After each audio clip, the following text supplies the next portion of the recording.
Hola, buenas tardes. Mi nombre es Carla Bringa, soy estudiante de la Universidad Bicentenaria de Aragua. En esta ocasión vamos a hablar sobre los hechos ilícitos, sus características, los tipos de indemnización y el carácter culposo del incumplimiento. ¿Okay? Un hecho ilícito es una acción u omisión de la ley o de una serie de reglamentos establecidos por un sistema jurídico. ¿Okay?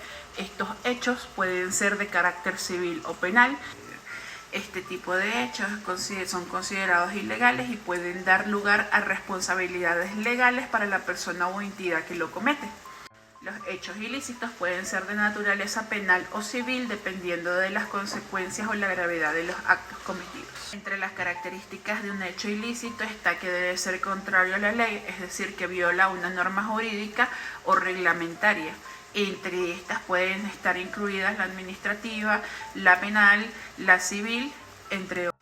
Otra de sus características es el causante del daño. Generalmente un hecho ilícito causa daño a la persona, a la sociedad o al orden público. Este daño puede ser físico, económico, legal o psicológico. También está la responsabilidad legal de la persona que comete un hecho ilícito y puede ser responsable legalmente, estar sujeta a sanciones y puede incluir multas, indemnizaciones o penas de prisión. También está la intencionalidad y la negligencia. Un hecho ilícito puede ser cometido con intención o con negligencia. Lo que diferencia este acto uno del otro es que una fue cometida con la premeditación, con la intención de realizar el hecho ilícito, y la negligencia es la cometida sin pensar, sin que la persona esté consciente de los actos o de la consecuencia de sus actos. Bien, esa es la negligencia. Y por último está la reparación de daño. En muchos casos el responsable está obligado a reparar el daño cometido. ¿Okay? Estas reparaciones suelen ser de carácter económico o restitución del bien. Algunos ejemplos del hecho ilícito son el robo, lo que es la apropiación de un bien ajeno. Está el fraude, que es el engaño. Está la difamación, que es hacer declaraciones que dañan la reputación de la otra persona. Y por último está el incumplimiento de contrato, que es faltar a lo establecido en un contrato previamente.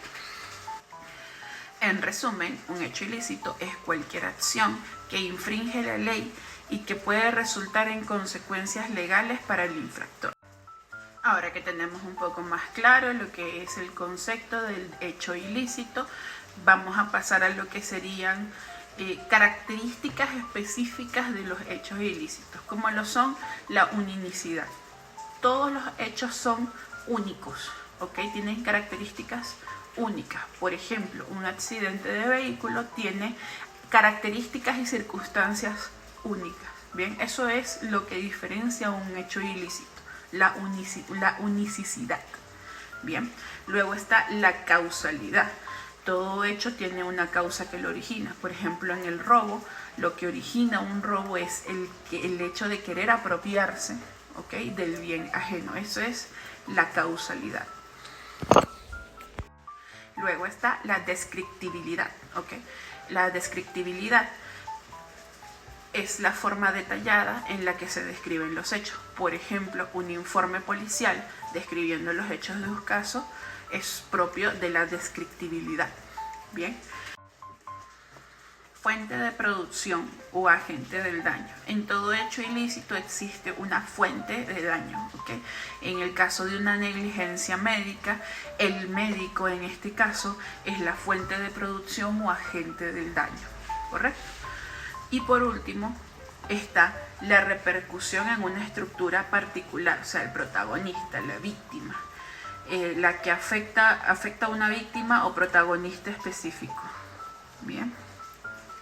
Un ejemplo es la víctima de un fraude financiero. Luego tenemos los efectos jurídicos. La explicación de los hechos tienen consecuencias en el orden jurídico, es decir, un contrato incumplido puede llevar a una demanda judicial. Bien, estos suelen ser efectos jurídicos cuando se hayan incumplido los acuerdos dentro de un contrato, saben que eso tiene una consecuencia, en este caso legal, una demanda. Bien. Luego tenemos la evaluación por especialista. En este punto de evaluación por especialista quiere decir que suelen ser juzgados o ponderados por especialistas, en este caso un perito forense o un perito evaluador, dependiendo de cuál sea el caso. Esos son los expertos que hacen las evaluaciones de los hechos ilícitos. Bien. En reparación del daño, cualquier hecho que cause un daño debe ser reparado. En el caso de por ejemplo, el caso de una compensación económica para una víctima en un accidente laboral, es una reparación de daño. Tipos de indemnización. Los criterios con los que se clasifican los tipos de indemnización generalmente se basan en la naturaleza del daño ocasionado o el objetivo de la compensación. A continuación vamos a hablar de los tipos de indemnización y los criterios en los que se basan. Indemnización compensatoria. Se basa en la necesidad de restaurar a la víctima al estado en el que se encontraba antes del daño. El objetivo es compensar económicamente por las pérdidas materiales o económicas del sujeto. Infracción punitiva. Se aplica en casos donde no solo se busca castigar al infractor por su conducta, sino también disuadir futuras infracciones. El objetivo no solamente es compensar a la víctima, sino además también penalizar al infractor. Un ejemplo es la aplicación de multas adicionales en casos graves o de mala fe. Indemnización moral. Se enfoca en el daño de lo no material, es decir, en el sufrimiento psicológico de la víctima o en la pérdida de la reputación. El objetivo en este caso es compensar por el sufrimiento emocional o psicológico de la víctima. Bien, un claro ejemplo es una indemnización por difamación o acoso. Indemnización nominal. Se otorga cuando el daño es mínimo o simbólico, pero se reconoce que hubo una violación de derechos. El objetivo es reconocer formalmente que hubo un hecho ilícito, aunque el daño sea insignificante, como por ejemplo una pequeña suma simbólica para reconocer la infracción menor. Indemnización restitutoria. Esta busca devolver a la víctima algo equivalente a lo perdido. Es decir, el objetivo es restituir el bien o la situación perdida en lugar de simplemente compensar con dinero, como por ejemplo devolver un objeto robado o reparar lo dañado. Por último, hablaremos del carácter culposo por incumplimiento. ¿Okay? El incumplimiento de obligaciones puede tener un carácter culposo implicando negligencia. Por ejemplo, en una construcción, un obrero o un ingeniero que no cumpla con las normas establecidas de seguridad y causa un accidente, eso genera una culpabilidad, un carácter culposo por incumplimiento de las normas establecidas en dicha construcción para evitar esos accidentes. Bien. En resumen, y para cerrar el tema, los hechos ilícitos tienen características específicas que determinan qué tratamiento legal van a llevar. Bien, y es crucial entender cómo funcionan la clasificación y la determinación de las indemnizaciones y el carácter culposo del incumplimiento. Bien, sin nada más que agregar, esto sería todo por hoy.